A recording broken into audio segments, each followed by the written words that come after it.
Hello and welcome to our first video on Fish Under Sail. 2 months ago we purchased our new beautiful home. Her name is Sand Dollar. When we found her, we were in Florida and she was in California. We flew in to make sure everything is okay, do a survey and finalize our purchase. We were incredibly excited only because we didn't truly comprehend what was waiting for us. We then flew back to Florida, and we had a month to sort out our lives before we started this wild adventure. We ordered some essential upgrades and had them shipped out to California so they'd be waiting for us when we got to the boat. We then had the task of sorting out insurance for a 40-year-old boat with plans of cruising the world. It was extremely difficult and time-consuming, but in the end we finally found one provider and we got it done. We packed everything we didn't need into a storage unit, went on a nice family holiday, and then started driving from Florida to California. For people that don't know, that's 64 hours of driving. I was lucky enough to see the Route 66, Roswell, and the Grand Canyon.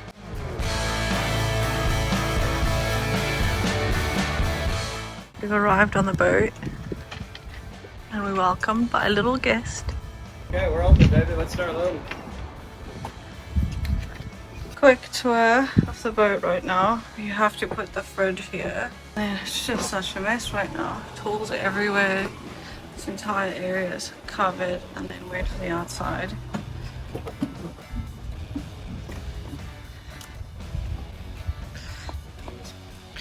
How's your first morning on the boat, Kyle? Stressful.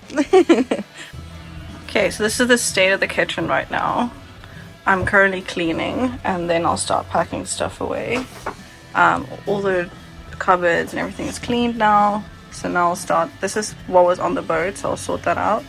And then go from there. Yeah. It's going pretty well, as you can see.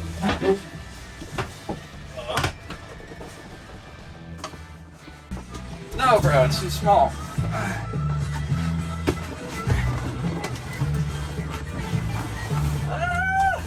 It's a good look for you, this. Oh shit. Kyle, what the hell's going on in this room? A lot. Kyle! A lot. How's your burrito? Pretty good. How are you feeling? I mean, it's round about everything at home. The steering wheel behind you. We just got a fan. It's really nice. It's making a massive difference. We're not getting much done. We got some new crates over there. Hopefully that will help. And then when he's done eating, we'll start packing again. Trying to figure out a way to organize all my fishing gear, of which I have an excessive amount since I was a fishing guide for a while. Got all my stuff here. Check this out. We got a ton of rods stacked up right here. I got to figure out what to do with. Speargun, rod cases, tackle bags, an entire crate here with leader, or not leader, sorry, mono, and a bunch of braid. I see it under there. I got a whole thing here of leader. I got a ton of reels that I got to figure out what to do with. Oh, pliers, knives. I'm down here into the bedroom. Oh no, what's that? Another box of a ton of fishing shit and lures. He loves it. Alright, I got here in front of us a stack of B&G electronics. So, very expensive, but we need it. You can see over there, we got our ancient radar and an ancient chart plotter version, also VHF, which I've never heard of before, but it's a combined unit. So anyway, we're gonna pull those big old things out and put all these in here. We got radar, we got 2 displays, we got autopilot, we got AIS, we got basically everything we need to take this thing around the world. So not cheap, but necessary. So now we'll put it all in. I'm excited. I don't have a lot of footage of the beginning installs of some pretty big projects because we were just swamped. The boat was covered. We had so many things going on. We had found a bunch of problems that weren't found on the survey that we were sorting out, so we just didn't really have the time. So we're still kind of trying to figure it out. But there'll definitely be some in-depth install videos to come. I got my tool roll Thanks to Travis. Shout out to Travis at Strike Lines.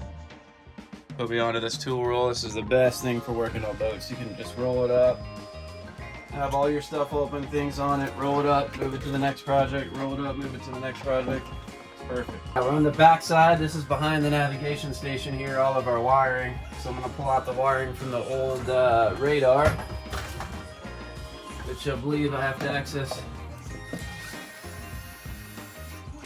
through here. So what I'm doing now is kind of the upgrade on our chart plotter. So you can see that we're on the back side of the nav station. So I'm in there, I'm basically pulling all the old wiring, everything related to the chart plotters and the radios and everything, I'm getting rid of it. And I'm running new cabling, new wire for the whole setup, and then installing the chart plotters, installed a new VHF radio, a bunch of antennas, we got AIS, radar, a whole bunch of things. So it was a pretty extensive install. So we ended up kind of going with a full suite of B&G electronics, except for the autopilot, which I went with Simrad. But we kind of wanted a full sensor suite to kind of give us all the information we need to navigate, because we plan on taking this boat to some very, very remote places. May have charts, may not have charts, charts could be outdated. So you really want to have all the information you can get nowadays to help you navigate safely. We got all the screens installed. Got two antennas. So there's 4 antennas for this installation, which is fuck. Anyway, I got 2 antennas down here. Hopefully I can put on the dash and it'll work. I'll try it.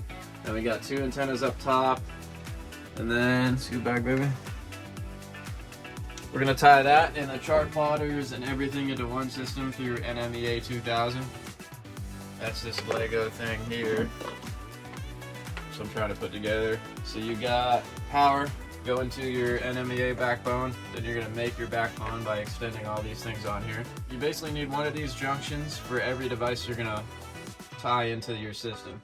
So I got 2 chart plotters, 4 antennas, I'm going to have wind instrument up top, we got a depth sounder, a whole bunch of things that are going to be in here. So it's going to be a long backbone, kind of extended out like this with a bunch of little pieces. So you got power. Your ends always need to be terminated. So I got 1 termination, power, then I'll connect this up, and then we'll wire everything that needs to be communicating together into here through drop connectors like these. And once I do that, they should all talk to each other, and then we'll fire it up, see how it works. I'm gonna hook the backbone power supply up. We got a 3 amp fuse in here on the positive side, which is what they call for.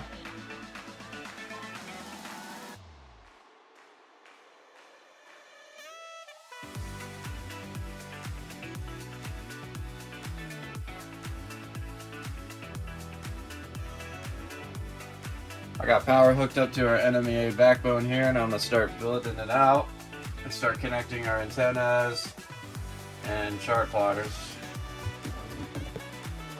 So I've got the first backbone, power, 2 antennas, extension. This will be for AIS and another thing I'm gonna put on later. I'm gonna run the extension around to the front and then continue the backbone.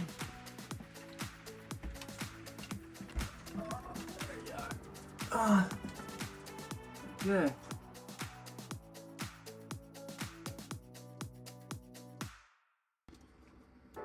So that's 1 chart plotter.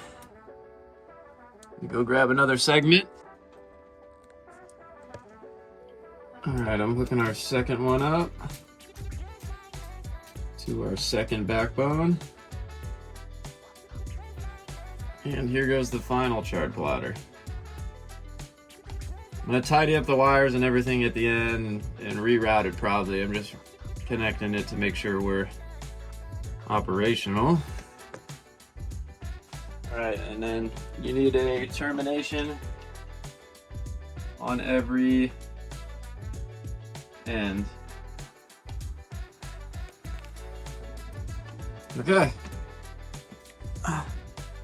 Now we got our antennas hooked up, our chart plotters hooked up. And that's all we're gonna do for now. So let's turn it on and see how it works. All right, so this is the final install here. Got the 9-inch 12-inch. I ended up ripping out the combined unit because it wasn't receiving VHF radio, so I put a new standard Horizon in there. So it's a pretty sweet setup. I mean, these B&Gs, they got all kind of things you can do with them. I love it. So, and then I got autopilot down in here. I replaced the old control head for the old autopilot, and we have our alternator switch there. So that's kind of the layout in here. And here's our Precision 9 compass, mounted it in here, made it easier.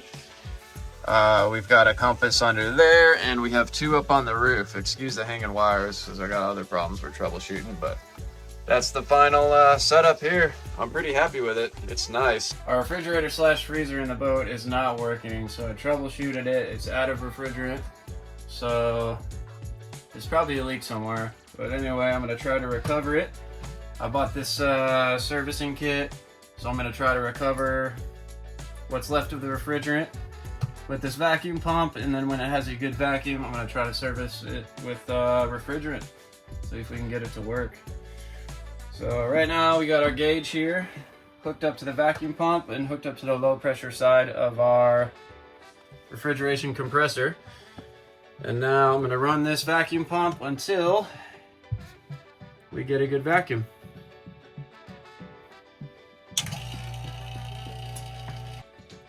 Alright, we got vacuum in the system. It's holding vacuum.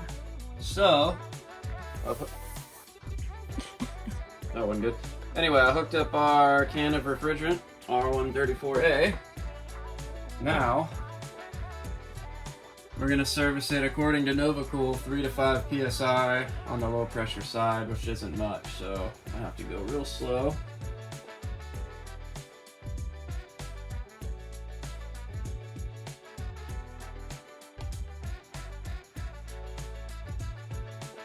Alright, so I think we got it worked out. I just serviced it up to what the manufacturer said, which is 5 or 6 PSI, give or take. And I've been servicing it as it's running, as they say. But it's holding pressure, so I don't think we have a leak. I don't know where the refrigerant disappeared to. And it's starting to get cold. Starting to get pretty cold in here now. So, yeah. And the plan is to turn that into a deep freezer anyway, so I just want to crank it down all the way, but looks to be working. Alright, our cold plate or our refrigerant lines have a leak somewhere. So I got a good deal on a new unit, which is going to upgrade it anyway because we want to turn this into a deep freezer only instead of a refrigerator, which it is now. So we're going to pull this out, pull this old cold plate out, pull the dial out, pull all that out, and we're going to run the new cold plate system and then put the new compressor under the stairs over there. So it'll be a nice upgrade. We'll be able to freeze a lot of fish and meat once we're done.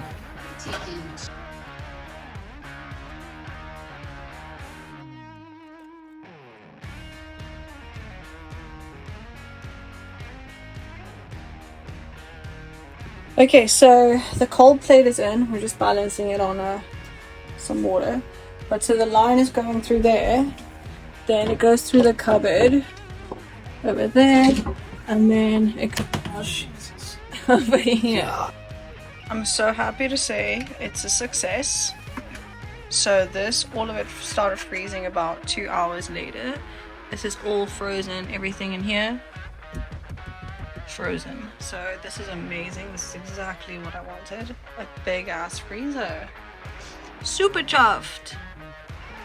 We need to get up the mast to change the radar halo, but neither I nor Natasha knows how to climb a mast. So luckily one of our neighbors a few boats over, he had the gear to do it and the know-how, so he kind of showed us the ropes, so to speak, and we got up there, got it changed. One of the million problems I'm troubleshooting is we're not getting fuel tank reading on the starboard fuel tank. So chased a bunch of wires up here, shot a bunch of wires, and eventually worked it out. This wire down here was cut. Wire was cut back in there, so I spliced it in there, and now if we connect that bad boy up, now we got the reading. So that's one problem off the list. Now I got 2 other gauges to troubleshoot and some more wires I can't remember at the moment, but we're getting there. Okay, so that's it for this week's episode. We didn't end up filming as much as we would like to, but it was just because there was so much going on. We did get a few things done, like what? Yeah, we got all the new B&G stuff in. Next week will be, she actually changes out the radar up on the mast.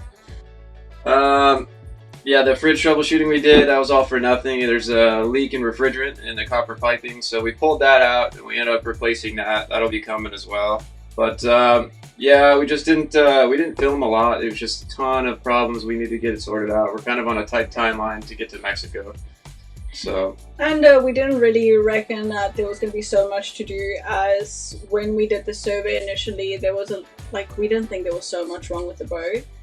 So it came as quite a surprise. I don't know, the engine wasn't okay, what else? There was so much stuff. There's a lot of problems. We're getting them sorted out though. You guys will see in the next couple weeks. The videos will be getting better and more entertaining when we get out there and start having fun. But right now, the boring stuff, we got to get the boat safely navigable, really.